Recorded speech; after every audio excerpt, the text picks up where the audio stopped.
And their questions will show up on here. Perfect.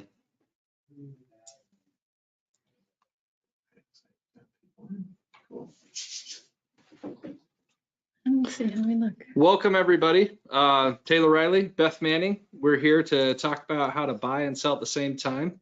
Looks like we've got some people still coming in. So we just wanted to kind of get started with some introductions, talking about ourselves a little bit and how this is going to go. So let's just take a couple minutes while people are coming in to be able to do this. There is a Q&A, well, not a Q&A, but you can be able to ask questions at any time. So anytime that you have a question, you can be able to type it in, and we'll take some time to be able to answer those.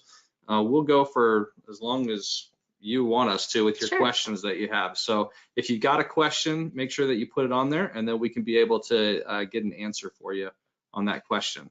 We're going to take just a couple minutes and let some people roll in right now, and then we'll get started. I'll just start by giving a little bit of information about myself. My name is Taylor Riley. I'm the mortgage officer here at U First Credit Union. I'm at the Brickyard branch. I've been at the credit union for 7.5 years. I've worked at credit union since 2005. I love being able to help people with mortgages. I've been doing mortgages primarily for the last 10 years. It's my passion in life to be able to help people. So any way that we can be able to help you with a mortgage, any mortgage questions that you have, anything financial, I love to be able to help. So that's my backstory a little bit. Beth, you want to take a couple minutes or yes, a minute? I would love to. Well, welcome everyone. I'm thrilled to be here today with Taylor and UCredit. So my name is Beth Manning. I have been a resident of Salt Lake City for 13 years now, transplant, woohoo, go Utes. Been serving the community in a real estate capacity as well. And like Taylor, I am a servant leader. I love to serve. I'm very strategic. It's important that we understand what real estate can do to your financial life and how it can change the trajectory of your life. Absolutely. We also understand that there are some challenges in today's market. And so part of the reason Taylor kind of put this together, we're problem solvers. And we do understand that sometimes selling and buying at the same time is an anxiety that comes over some of our clients. And so we wanted to just spend a few minutes in talking that through, what that could do for you and how we can help solve those problems. Absolutely. So this is the, I've probably done a dozen webinars, but this is the first time that I've had it on video. So if my eyes start to wander, I apologize in advance. I'm going to have some eye discipline with a couple different things. I did want to talk to people about how to buy and sell at the same time. I get at least 2 calls a week on our hotline about how to buy and sell at the same time. And it's not an easy thing. It's not like a car where you can just go into the dealership and trade in your car and buy a new one. There are a lot of logistics that go into it. And we'll talk about some of these things and some of the pitfalls that you can be able to avoid, how you can be able to get ahead of the curve and stay ahead of the curve. And all of these things that we're going to talk about, even if, I apologize about that. I thought I turned that off. Even if you don't end up going through and buying and selling, these items that we're going to talk to you about are going to be really good information that I feel every individual should have to be able to help their financial structure and to just be healthier financially. I think every single year, just like you go to the doctor, every single year you should go through and look at your finances, see where your financial situation is. I feel like you should talk to your mortgage officer. I feel like you should talk to your real estate agent. You should talk to your homeowner's insurance agent. Make sure that you're in the absolute best spot. You've got good information. You know where you're at because you never know what life may throw at you. All right, it looks like we've got a lot of people just coming in. So I think that we'll get started. Once again, if you have any questions, feel free to be able to type those up, and then James will let us know that those questions are here. James is our behind the computer guy, and he can be able to help us get those questions on the screen so that we can be able to answer those for you. Yes, thank you, James. You bet. All right. So we're going to talk about, real quickly, if you can pop back there, you can be able to see how to contact us. We'll have this at the very end as well. I give everybody my cell phone number and my email address. I'm available on my cell phone via text or call from 7 a.m. to 11 p.m. 7 days a week. If you want to get in touch with me, feel free to be able to give me a call or send me a text message. I want to be as accessible as possible for you. I'm like anybody else these days. I got my phone next to my hip 24/7. So if you need something, feel free to reach out to me. I don't know if you're as that accessible where you want people to give you a call at 10 o'clock at night, but I know you answer my calls. Well, I do answer because we're in partnership to help get our clients taken care of. So I also am available, obviously, especially during most times of transactions, which are crucial that your team is available for you. So yes. Absolutely. Okay, we'll get started. All right.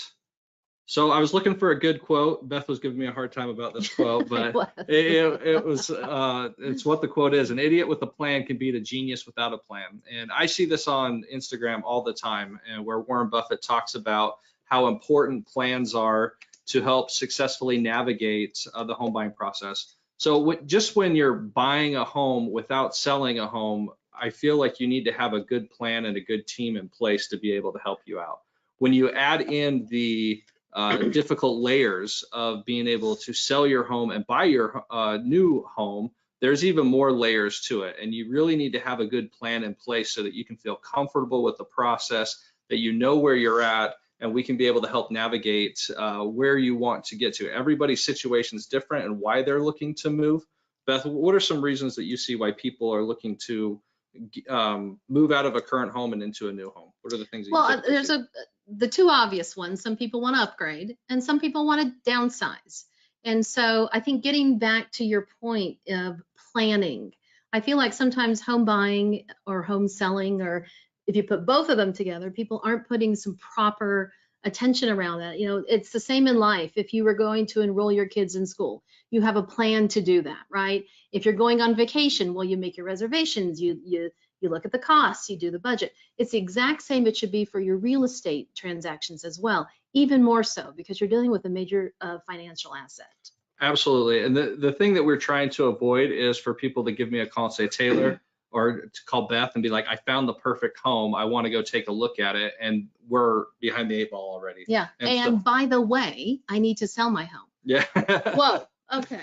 Absolutely. We want to get things prepared. Absolutely.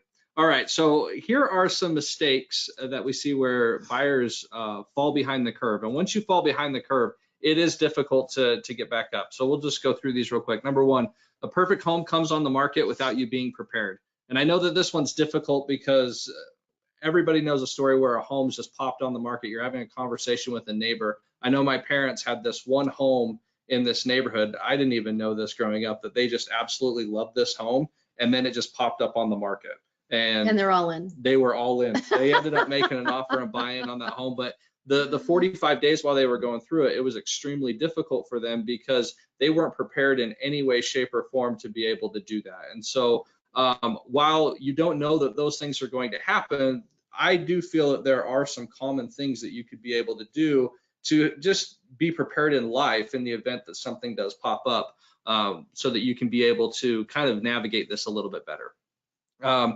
A big thing right now, just because homes are more expensive, payments are higher, and people think that they can be able to qualify for more because they're financially comfortable.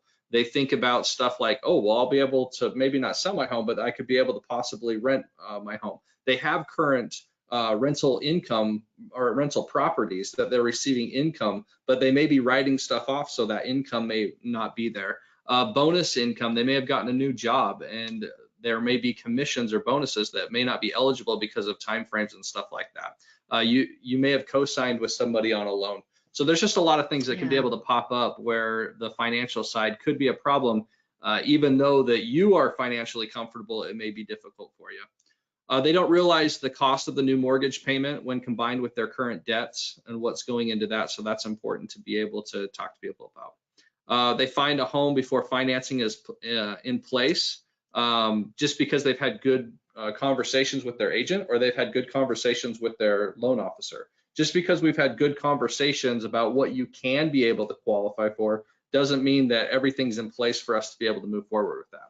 So there are additional steps that need to take place so that we can be able to do that. I know that when I talk to agents that a lot of times you guys get excited and you'll start taking people out and then it's like, hey, I need your pre-approval letter. And it's like, oh, I haven't actually done my financing yet. And it's like, what? Well, I know you're not talking about me, Yeah. because that doesn't work in Beth Manning's world, because we want to know exactly what you're pre-qualified for. And look, here's the thing, even if you're just thinking about the process, upsizing or downgrading your house, downsizing, it's all good. It costs you nothing to get a pre-approval. and just work through some numbers and some exercises first, right? I mean, it doesn't ding their credit. It doesn't hurt their credit. Even in a if, bad way. even if you do pull your credit, a lot of times people are really concerned about their credit. They're like, I don't want my credit pulled. And Yeah. your credit is designed to be pulled 3 to 4 times a year. Is the pull going to affect your score? Well, it is part of the score, but it is designed to be pulled 3 or 4 times a year. So as long as you're not erroneously just having your credit pulled, I mean, that's really the purpose of having that phenomenal credit score, so that you can be able to show it off to people. So allow us to be able to Show off. look at that and be able to go through. It really doesn't hurt anything to be in that mode where if you know you're going to be possibly looking at a home, let's get that pre-approval done for you, or at least sit down and have the conversation to find out if that's where the steps that we're at, where we need to move forward with that, so that we can be able to have you in position that if you do find that home, we can be able to move forward. Yes, and can I throw one thing in there, Absolutely. Taylor? And in addition to all those wonderful things that he said, is I have found that working with consumers, the more meeting with your loan officer first, for some reason takes some of the anxiety out, because it's not a big question mark in your mind, like, well, I don't know, do I qualify or what can my payment be? If you follow the steps we're going to give you, I promise you, we will lessen your anxiety 70%, right? So I would agree with that. I think even I went through this personally, where we were thinking, my wife and I were thinking about upgrading, and while we were going to look at homes, I never sat down and had a conversation with my wife and said, this is how much we can be able to qualify for. And so we would start to go look at these homes, and I didn't talk to her about payments, because I was doing everything in my mind. I would do it on my phone before I would go see the home. But I never really talked to her about it. So even when she was going through that, she didn't really know. So, and it does create some anxiety that doesn't need to be there, so that we can be able to talk about payments. We can talk about all of that stuff, so you know what's going on. Plan and prepare. All right, number 5, people get too excited. They just get a one-track mind, where they see the home and they just get really excited. They want to go see it, and they just don't do the prep work, or they don't start on the work immediately when they see the home that they may want to take an offer at, or make an offer on. A lot of times they'll hear about, my neighbor is going to be selling their home. Well, they'll want the neighbor to give them information to be able to find out if it's even real. I feel like right at that moment, if the neighbor is thinking about selling a home, you should call your real estate agent, you should call your mortgage officer, so that you can be able to talk about what steps you need to take right then. You're in front of the curve because you have some information. Don't just sit there and sleep on it and think about, oh, what could be. Let's start to take some steps so that we can be able to help you out. Yeah, for sure. And information is knowledge. And the good news for you is our information is free. 100%. Right? So. They don't realize the experience or knowledge their real estate agent and their mortgage consultant have to be able to help them. I tell every single person that I meet with that you need to trust your real estate agent, you need to trust your mortgage officer 100%. If you don't, you need to find a new mortgage officer, you need to find a new real estate agent. 1000%. Yes. And we understand that. And so what we want to do is we want to give you our experience, we want to give you our knowledge to be able to help you through how to be able to do this. There are so many ways that you can be able to put together buying and selling a home. And so we just want to go through and find out what you're comfortable with. Just because we've done it for one person doesn't mean that that's going to work for the next person. There may be different things that are going on. Some people may have kids, their mother may be living with them. And so we can't be as flexible because of those things. We can be able to put almost any situation together to be able to help people in their current situation that they're in. That is true. All right. Okay, first part, I think contacting the mortgage consultant first is the most important thing. And the reason, I would agree with that. Oh, good. I'm glad you agree with that. He is the first step. I'm the first 1000%. First step. Yes. We want to discuss your options. And the first thing is, how much do you qualify for? And we need to go through your financial situation. And we can be able to do this. The first thing we don't need to do, we don't need to pull credit. We can be able to go sit down, have a conversation about these things. We can have a dozen conversations before we even get to that point. But really, how much do you qualify for? We need to go through and find out what your current assets are. We need to find out what your current debts are. We need to find out what your income is. What kind of income do you have? Is it just W-2 income? Are you self-employed? Do you have new bonuses or overtime that you've had? One of the benefits of COVID in certain industries is that people have had a lot of overtime that we can be able to use. So it's a way that we could possibly be able to boost income that hasn't been there in the past. So we need to go through and find out how much you qualify for. We may not be able to find out right then how much you qualify for because we might need to take some steps. We may need to get a verification of employment. And so it's not just immediate information that we could be able to give you. Now, we can give you a range and say, if the income is this, this is what you could be able to qualify for. But it really starts to help us down the road of what you can be able to do in terms of a number. The second thing is the down payment. What's the average home price in Salt Lake County right now? 550. 550. Almost 6 maybe now. Okay, so let's just say 6 because I can be able to do that math a little bit Okay, easier. let's make it easier. So if you're doing 5% cash down on the new home, which is the minimum, if you're buying a second home in terms of you've already had a mortgage in the last 3 years, you have to put a minimum of 5% cash down. So that would be $30,000. And so is that something that you have available right then or access to be able to do it? And so how much is available for you? Do we have to use your current equity in your home? All of those things are items that we can be able to take a look at in your situation. Some people come in, they're like, I can easily be able to put 20% down. That's not a problem for me. Some people, I don't have that much. I need to find alternative solutions, and we can be able to go through and find out what those are. These are things, another step where getting in front of the 8 ball is there for you. And this is not something that we need to, we do right away to be able to help you. Okay, you're buying a home in the next 60, 90 days. So one of the things that I talk to people about when we're talking about long-term solutions is getting a home equity line of credit. Values have soared. I think everybody should have a home equity line of credit. If you have a zero balance on it, you don't pay anything for it, but it's there for you in the event that you need it. And that's what you can be, that could be one of the first steps that we take. It doesn't cost you anything. We go through, get that taken care of for you. You have the equity available basically to transfer from property A to property B if it's something that you move on in the future. We had a couple questions. Yeah, hit us. This is from Jerry. Both my significant other and I own our homes mortgage-free and are debt-free. Our only income is Social Security and FICO scores of 815 plus. Excellent. Wow. And we have enough savings to put 20% down. We're told we can only qualify based, we can only qualify based on our Social Security income. Is that true? Well, it depends. So initially, yes, but what are you doing with the other properties if you're looking at downsizing or moving into another home? So if you are going to use those as rental incomes, you could be able to get rental agreements in place and we can use 75% of that. So if both of those homes were going to be rented for $2,000, we can increase the income by $3,000 because $1,500 on each property and be able to use that.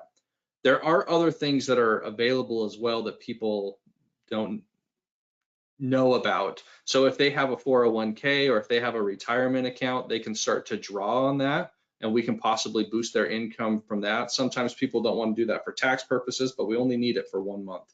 So if somebody has enough in a savings account, like an IRA or something like that, they can start to pull from that for 1 month. We can be able to increase their income so that we can be able to get them qualified for what they need to do. It may cost a little bit in taxes, but it's a way that they can be able to do it. So there's a lot of different ways that we can be able to put that together to be able to help them out. There's some workarounds for sure. Perfect. Yeah, and Jerry said they would sell them. So. Okay. So if that's the case, if you're selling the properties, then that's the cash down. If there isn't any other assets that we could be able to increase the income, then that is accurate. However, if you got 2 homes that you're selling, the cash down, that's where it's important to be able to talk about how much you qualify for. A lot of times people are like, well, I only want to do a 10 or 15 year loan because I'm older. Okay, I can understand that, but we need to do a 30-year loan to mitigate the payment so that we can be able to help them qualify for as much as possible. So a lot of different things get put into place. That's where we can be able to sit down and have a conversation to help people out. And congrats to Jerry. I mean, if you think about it, I mean, again, real estate does change the trajectory. Imagine if Jerry didn't have those properties. 100%. Good job, Jerry. Esther says, let's see, what is better, sell your home first and then look for a new one, or the other way around? Without the housing market changing like crazy here in Utah, neither of them seem like without risks. Well, there's risks everywhere, right? I mean, and one of the reasons for us to come in and talk about this is this exact question. You know, there's some strategies we put together. First is obviously pre-qualify, look at the numbers with Taylor. Second is then we would look at your home, kind of do what's called a market analysis. We would look at, you know, the condition of your home, what some of the homes sold for around the area, and the location to come up with a value for your house. Then you could see how much equity you have in that to kind of offset if you're going to buy a new buy or not. So there's little steps along the way we want you to be conscious of and be a good consumer with. So once we get all those kind of numbers together, then we kind of do it simultaneously. And the good news is that we can build into the legal contract things that protect you, that should you not find your new house, then you're not moving forward with the sale, right? So there's all these little protections along the way that we can write into the real estate purchase contract. Yeah, and I agree with that. There's a lot of different ways that you can be able to put it together. I had one of these recently where there was an individual that I had helped them with their purchase a few years ago. They wanted to sell. I had dozens of conversations with her, but she just didn't feel comfortable. And I kept talking to her agent about it as well. We had a really good relationship with everything, but she just didn't really feel comfortable. Her agent got sick, and so they had to bring in another agent. Okay. So I found out about this, and I was like, oh man, I worked really well with Paula.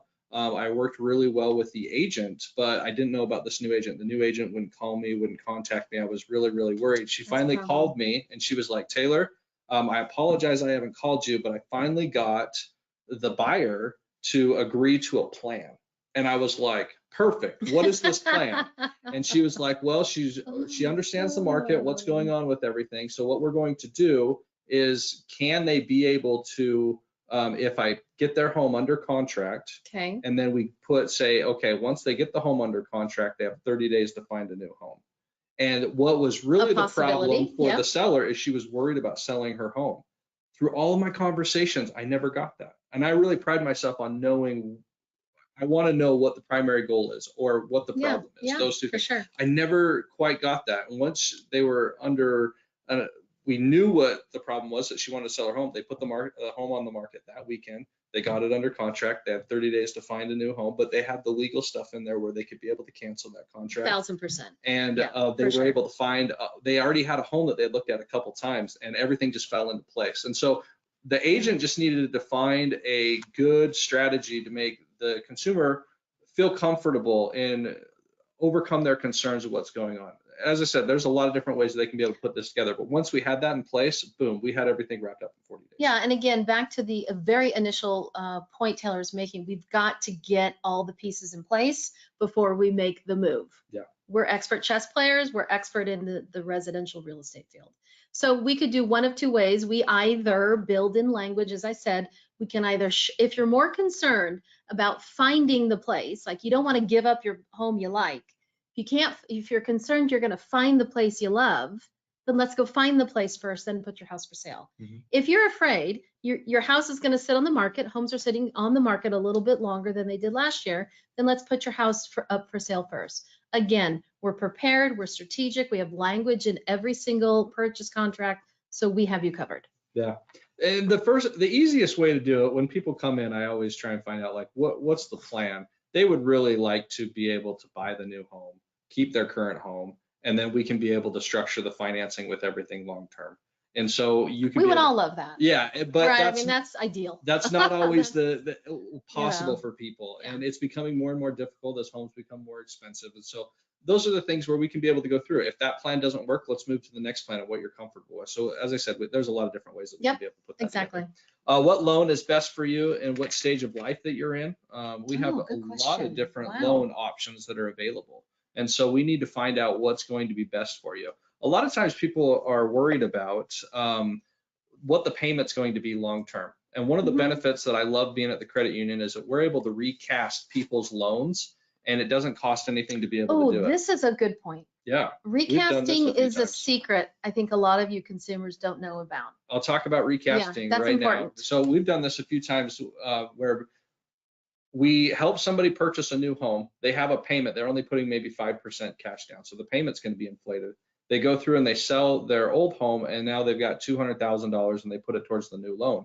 Most financial institutions and most brokerages or servicers won't allow that payment to change, or they're going to charge you money to be able to get that payment to change. We make it so easy where we get on the phone with Liz. She works in one of our departments. I call Liz on the phone. I'm like, Liz, I got somebody who needs to do a recast. She says, perfect. Give me their contact information. She gets in touch with the individual. has a quick conversation, draws up a document, sends it over, and they sign it. Basically, what it allows you to do is it allows you to reset that payment as if you would have put that money down when you purchased the home initially. At the beginning, yeah. So it doesn't Yeah. change anything until you may have an inflated payment for a couple months while you're going through the selling process, but that's something that we can be able to do. Yeah. I use that all the time for people. It's not something that there's a couple rules that are in place. You have to put at least 10% cash down to be able to do that. But that's where we find the best loan product for you, because not all loan products allow it. So we do need to make sure that we get you into the proper loan product if that's going to be the plan, so that we're Okay, so here's another question that our consumers probably want to know. How long do they have? Let's say they buy a house, they find their house, they put the 10% down, and then 3 months later, their house sells. Okay. And then they have all that equity to put towards the new house. Okay. Is there a time frame on the recasting They can expiration do it at any date? time. No. They can do it in 10 days, 30 days, 60 days, Yep. 120 days, Yep. a year. Anytime. They could do it. Yeah. Okay, 5 years into the that's- loan. Wow. You know, they get an inheritance and they want to do that. That's something that they can be able to do.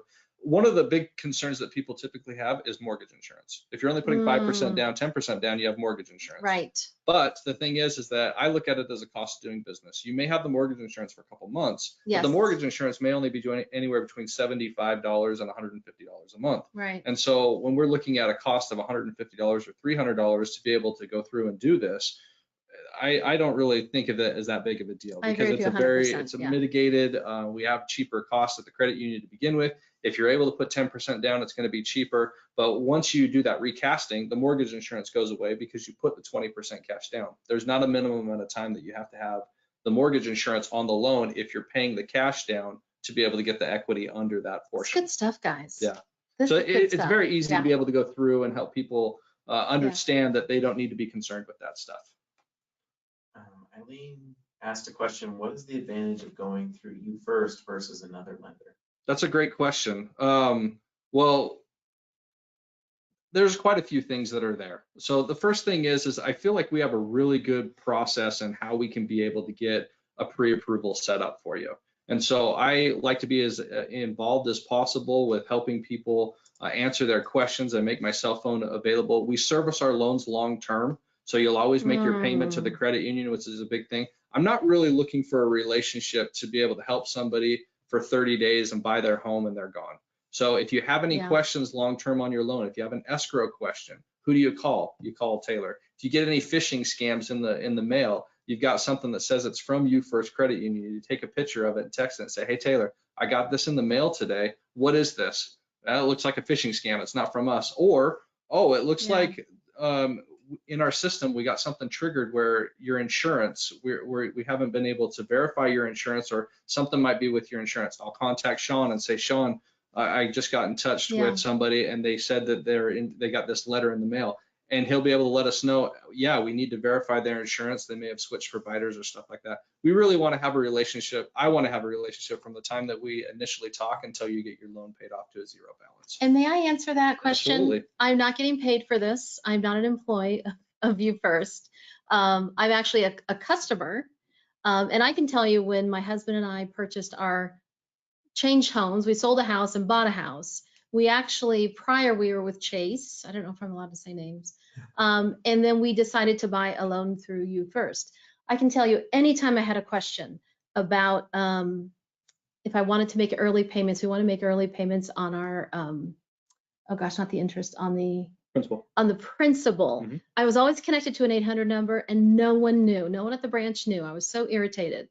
But since we've been local, everything is local. You pick up the phone and on our new loan here, we've been able to get answers. And of course, we have Taylor in our back pocket too. So again, I'm not getting paid for any of this, but just from my perspective as a consumer of You First, this is the place for us to be. So. Yeah, and I have never telling people I actually left the credit union in November and oh, that's right. Oh, yeah. And I came back in June, and it was one of the things. I worked here for 7 years prior to. Yeah. I just feel at home here. I love it. One of the things that really turned me off where I had gone to is that my loans started getting sold, and so people would call me and they'd be like, "Hey, I just got a letter that my loan's being sold," and I'm like, I was told that was only going to happen about 10% of the time, and it was happening. And regularly. so what that means is who you've applied for and got a loan with, they sold it off to some third party somewhere else. Yep. And so again, that goes back to you as the consumer trying to get a hold of the 800 number. I don't know where I'm calling half the time, and half the time I feel like I never got my answers. So anyways, that's keeping it local. Yeah, I think is a good absolutely. It makes me feel comfortable because anytime that somebody gives me a call and being here as long as I have, even if I don't have the answer, I know who to contact. Like I don't take care of the recasting, Liz does, but I can call Liz 8909 and boom, she picks up the phone and we can be able to get everything taken care of. So it does make it really, really nice. Did we have any other questions? Nope. Okay. Okay. All right. Beth, I'm going to turn this over to you. Yeah. And I need glasses, take it guys. away. We're in our 50s now. All right. So what is your current value? What could be what could your value be if you did XYZ? What are the projects need to be finished? What are the cheap effective? Okay. So all this is pertaining to selling. And the first thing I think that is helpful for you to even make the decision if you want to sell and buy is really understanding how much equity and how much could you get for your existing house. If I was in those shoes, that would be the very first question. Is it even worth it? Right? So, we would do a market analysis, as I mentioned earlier, that really looks at your house. I'd want to get in your home because sure, the analysis is the value of the homes that sold within a certain period of time around your neighborhood. It's your location, and it is the condition of your house. And here's the thing. Now the market's shifted. It's kind of readjusted itself a little bit. Homes are staying on the market longer. And, homes need to be in really sharp, pristine shape these days to get attention. So I'd want to come into the house and see, do we need a little paint job? Do we need to do a little curb appeal? What low dollar items can we do just to keep make your house pop out from the others that are on the market? So that would be the first step that we would do is do a market analysis. Are there any projects that need to be done? I mean, did you half paint a room? I mean, did you install wood floors on half of the room? I don't know. I mean, there's always projects around the house. I mean, I still have doorknobs and things I have to put on. We just remodeled our basement, right? There's just unfinished things. We want your house just to look sharp, to look clean, to look ready, right? And again, because there is a bit more competition, houses are staying on the market longer. The best we can get your house, can we declutter it, which is a big thing as well. We want to declutter it. You kind of want to make it, which is so hard to live during a sale at times. Let's just acknowledge the truth, right? You got the dog, you got the kids, you got dinner dishes from the day before, and you're trying to put your house on the market. But there's a certain period of time if we can declutter it and keep things cleaned up. We'll have certain periods of time where there are open houses where we'll do a big deep clean, make your house presentable. Those are some of the things that we would talk about and go through together if you're considering the sell process. Beth, I got a question for you because one of the things that I have people talk about all the time is that they think that homes are going to be cheaper in the winter than they are in the spring or summer. I've heard that one for a number of years too. I don't know. Where does that exist? That's all I want to say. I don't even know. I feel the same way. And so especially our market. I mean, we're a highly desirable place. We have lots of folks from other states moving. We've got the beautiful outdoors. Mm-hmm. We're just a great little spot, Salt Lake and beyond, to live. So I haven't seen that. If you want to fall into that myth, you can. But that's not been my experience for sure. Do you find that it's is there a time of year that is easier to sell, or is it just each season brings different circumstances when you're going through the selling and buying process? Well, it certainly brings different circumstances. I mean, we are constantly getting new recruits. We have various universities on the East Coast that are the U is what do I want to say? The U is constantly recruiting professionals and professors and fellows. We have Silicon Slopes now constantly. We have new companies moving in. I don't think the time of the year really exists. However, what I'd like to say is right before school starts, I find a little bit more frenzy because, families that are moving here, they want to get in the right school district, in the right place, in the right spot. But an overall blanket statement like that, I don't think just exists anymore. I would agree with that. I think that just brings different circumstances. There are times where people talk about they're busier. Oddly, Christmas Eve, I am always popping. I have, and I don't consider, I love Christmas more than almost anybody, but Christmas Eve is not a holiday for me until about 5 o'clock. So I love it. And it's just one of those things. Wait, what does that mean you're popping? You're going under contract or are you getting pre-approvals? Pre-approvals. I have usually Merry Christmas, honey. Here is your dream house. That I usually have in the morning time. So I love Christmas Eve. There's funny. different times of the year where it does get a little bit busier. I know like July, it gets a little slower for us because of the 2 holidays. Yeah, but we got the 2 holiday month. Yeah. The thing is that the agents and home buyers, there are tons of us always available. And so absolutely. Whenever you want to buy a home, whenever you want to sell a home, we'll deal with the circumstances that we have and make sure that we get you the best information possible so that we can be able to help you and accomplish what you're looking to accomplish. Yeah, for sure. Are there any questions? Did I answer? Okay. We had a couple come in. So Dee asks, if selling my home, which is paid off, and I have not yet found a new home, how long do I have to reinvest that equity into my new home once selected before I have tax issues? Maximum time. That is a great question, and I'm not going to give you an answer on that. I would highly recommend that you talk to a tax professional. Yeah. I'm a big fan of talking to professionals. So I would not hop on the internet. I would talk to a tax professional. I am more than happy to give you a contact if you'd like to be able to talk to somebody. Not going to cost you anything, but you'll definitely want to talk to somebody who can be able to help you with that so you don't run into any problems. Each situation is different. I know that I found this out. If you're over a certain age, you get a one-time tax bereavement in terms of if you sell your home. So there's different situations that are always popping up, and things that were okay in 2012 are no longer there in 2013, and sometimes they do get extended. So we need to be aware of that, and that's where a professional can be able to help you. Yeah, and I want to say just kudos to Dee. For any of you that don't know what she's talking about, I mean, these are things, again, as talk to an accountant or Taylor, you can explain it on the mortgage side. But, you know, again, we're talking about big financial sums of money through real estate, and any money that we're able to make, we want to keep and not give away. Absolutely. So good job, Dee, for just doing your due diligence and asking those questions. Well, and sometimes people think that there's going to be a tax liability, but there are things that are available, like a 1031 exchange, where if you're moving it from property 1 to property 2, like a title company could be able to help with that sort of stuff. So that's where talking about each situation, it's not just selling your home and sitting on the money. What are you looking to do? Is this a primary residence, a secondary residence, an investment property? Right. There's a lot of things that are available for you. We just need to make sure that we're getting the right people involved to give you the proper information so you can be able to make a good decision for you and your family. Yep. Good. Great. Jerry asks, what closing costs should we expect now? Good question, Jerry. That is a good Jerry's question. On it today. It depends on the type of loan product, because we talked about that earlier. The credit union has loan products that are shorter terms that don't have any closing costs associated with them. So we've got 5, 7, 10, 12-year loan options that are available that don't have any closing costs, and the rates are really, really good. So that's interesting. It really just depends on the situation that you're in and the type of loan product that you're at. And the market kind of dictates that stuff. Rates are a little bit higher, and so 15-year rates right now are really weird. It's difficult to be able to get a 15-year rate where you're not paying some sort of discount points. And the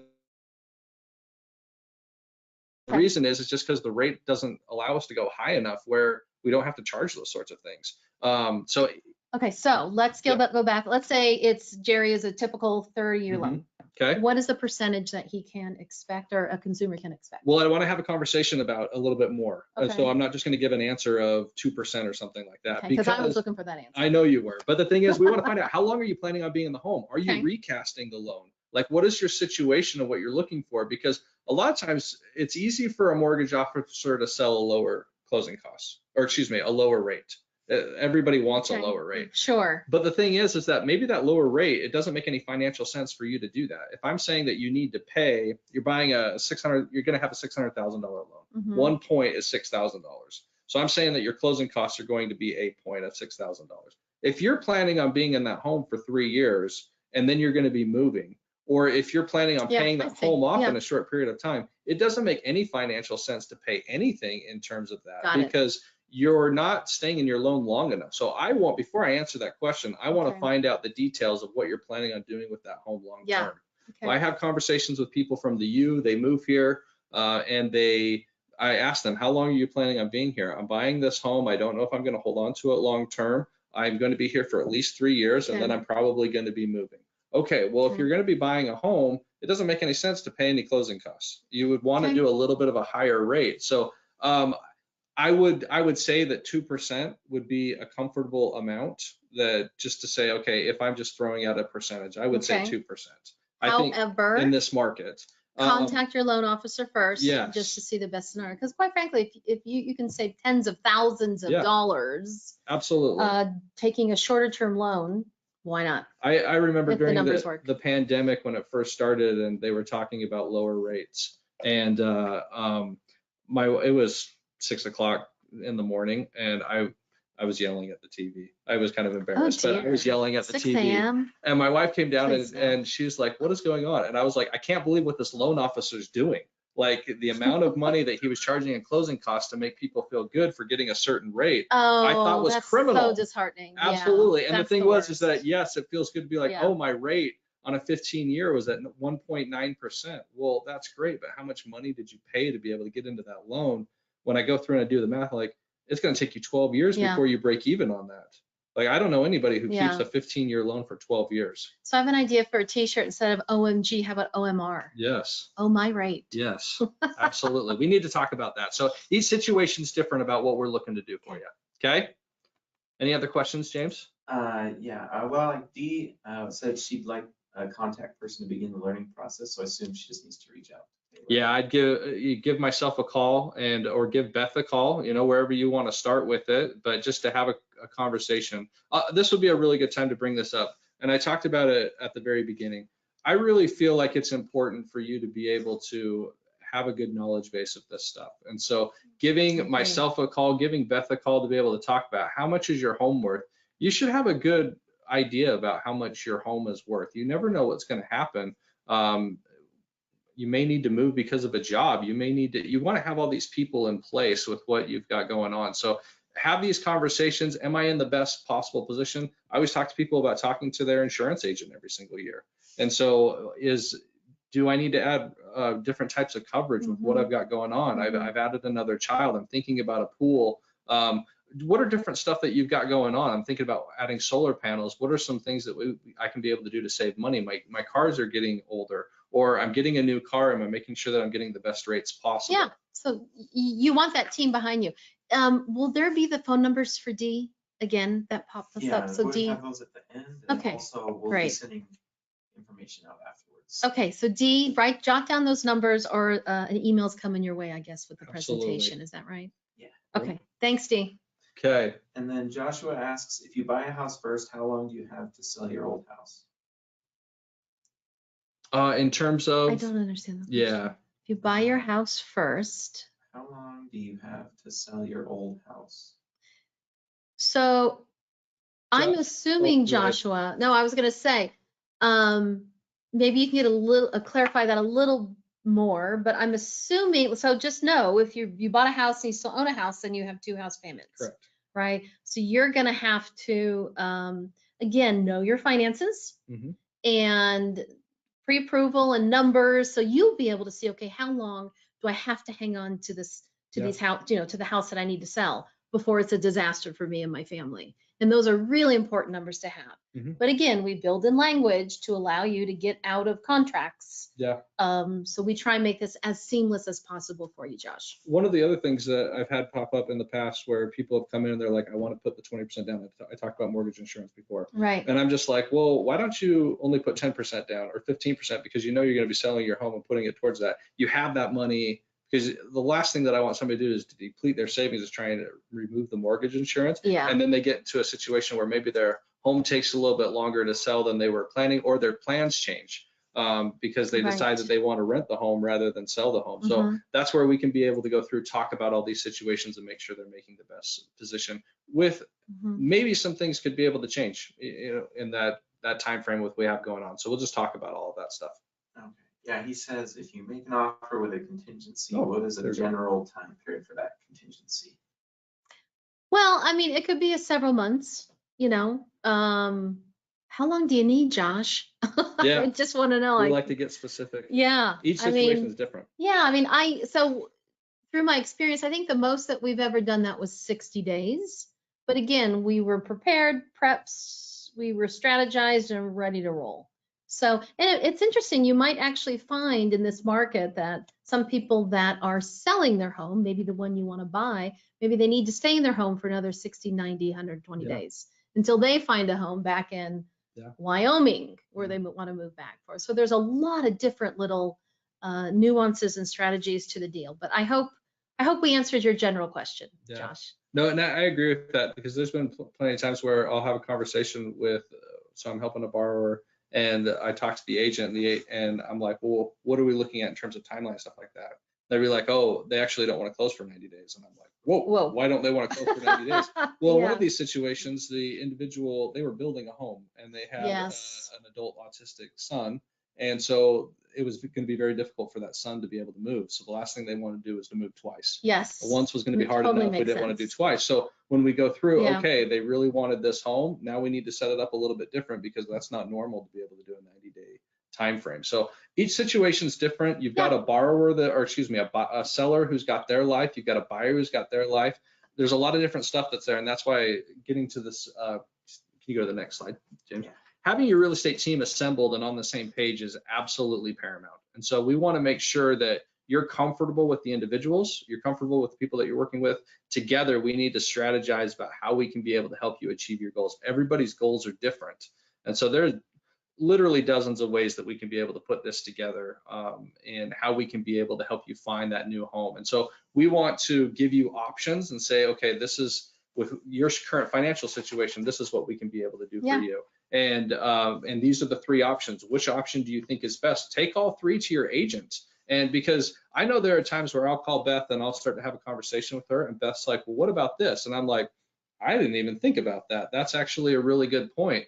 Could you do this? And there are times where Beth will ask me, can you do this? And I'm like, why would we want to do that? And so I'll ask, and you bet I'm going to tell him why. Like, why do we want to do this? And so we just want to go through and make sure that I'm understanding why we're looking at doing that. And then once I understand, oh, that's what you're trying to accomplish, that's actually not the best way to be able to do that. That's what you're looking to do. We want to move into this sphere and be able to go through. So it's really just about putting your professional hat on and putting your heads together to make sure that we find out what's going to be best for you and what you're trying to accomplish. 1000%. And I would also say, whether we're your team or not, you need to get callbacks within an hour, 100%.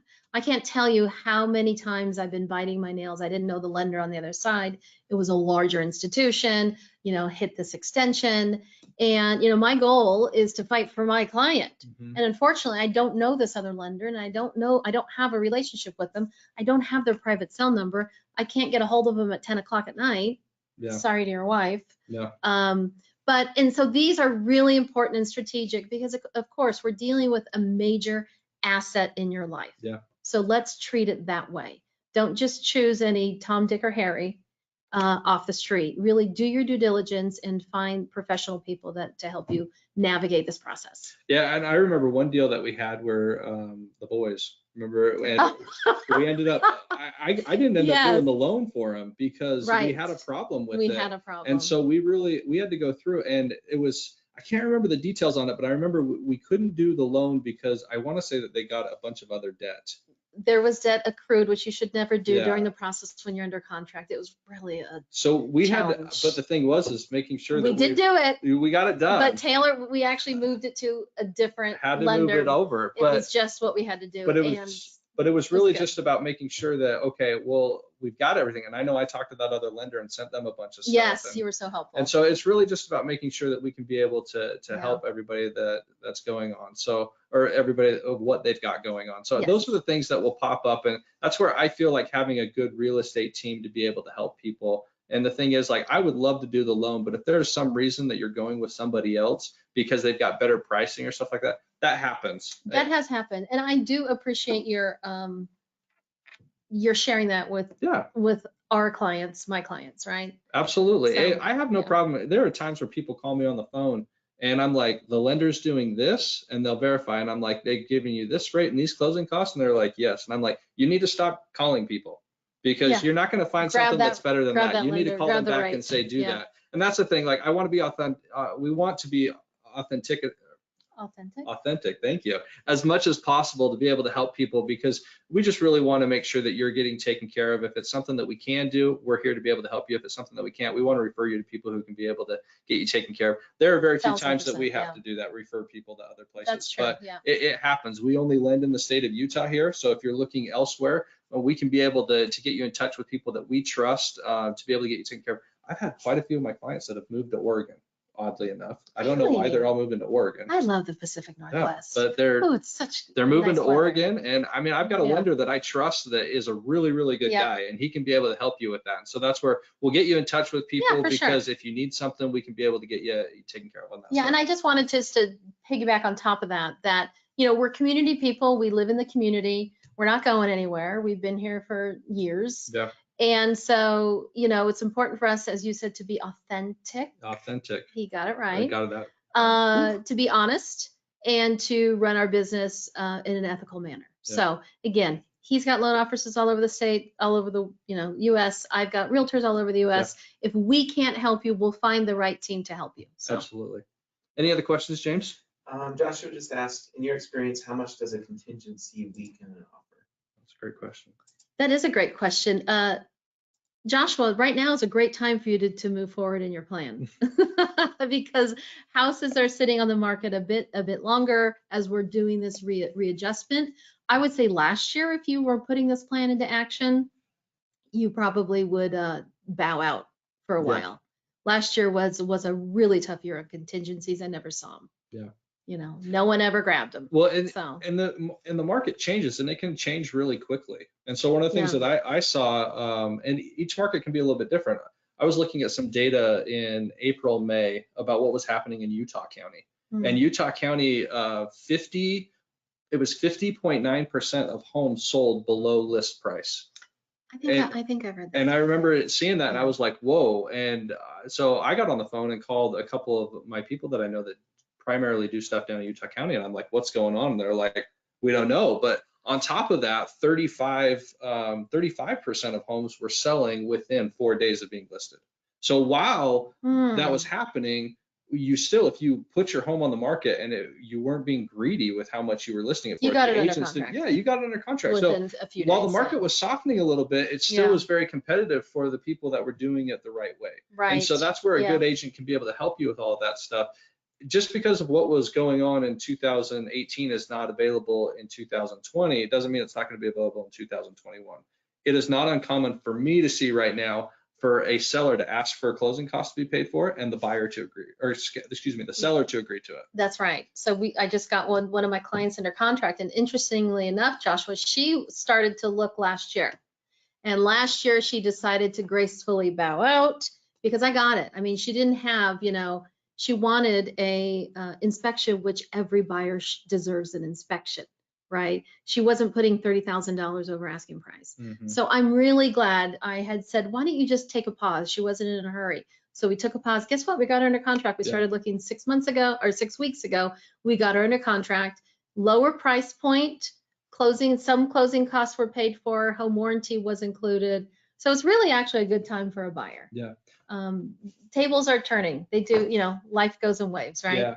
Well, and the thing is, it's nice with have the people together. I remember we worked on a deal in December where you asked, finally got these people, or we were making an offer. We felt really good about the offer. And you said, can you get this done by the 27th of December? Oh, And I was just like, I do those well, things you too. asked what day? And I said, oh, the 5th. And I said, great, the 27th. And you're like, well, can you do it the 27th? And I was like, well, the 5th would be really good. I said, but can you and do you're the like, 27th? well, we need to do it the 27th to get this under contract. And I was like, okay, I knew it was going to be tight. I knew that I could be able to do it. We did have holidays in there, but it was one of those things where it got under contract. If I had said, no, I can't do it until the 5th, they may not have gotten under That's very contract. true, right. But at the same time, I know my time frame that I have are just like, Beth, I can't get it done in that time frame. We have somebody we're working with right now where it's an FHA loan. It takes longer to do an FHA loan than a conventional loan. There's just things that go along with it. So if you're looking to do a 22-day turnaround time with an FHA loan, that's extremely difficult. It's not impossible, but it's difficult. So each situation is different to make sure that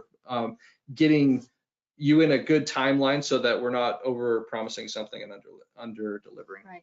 So Joshua, I hope we answered your question. If not, reach out. You'll get the numbers and the email and that kind of stuff. So. All right, let's get to that next page, finish this We're up. just wrapping up, guys. Bear with us here.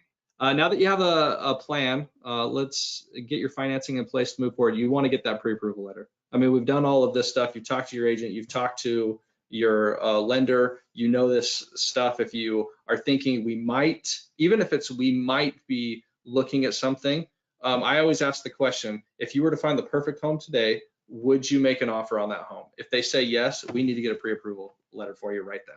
And Okay. so it's important to have that pre-approval letter. What can be difficult is I know that you've looked at homes on Sunday, because I remember one time you called me when I was in church and you're like, hey, can you call this agent for me? And I mean, it was in the middle of Doesn't surprise 2020, me. 2021. And by the way, you should not be answering your phone But during that I time. did not answer. Good heavens. But the thing is that each situation is different what we're looking for, but we want to get that pre-approval letter to you. I like to talk to the agent and find out, do they want a dollar amount on that letter? Do they want it blank? There's Each a lot of agent's particulars for sure. what they want. And so we just want to have that available for you so that you can be able to make the strongest offer possible. Another thing is why I make myself available. If you make an offer on a home, I want to call the seller's agent and have a conversation about your qualifications. It's massively important to be able to do that. That's not something that a lot of lenders will do. No.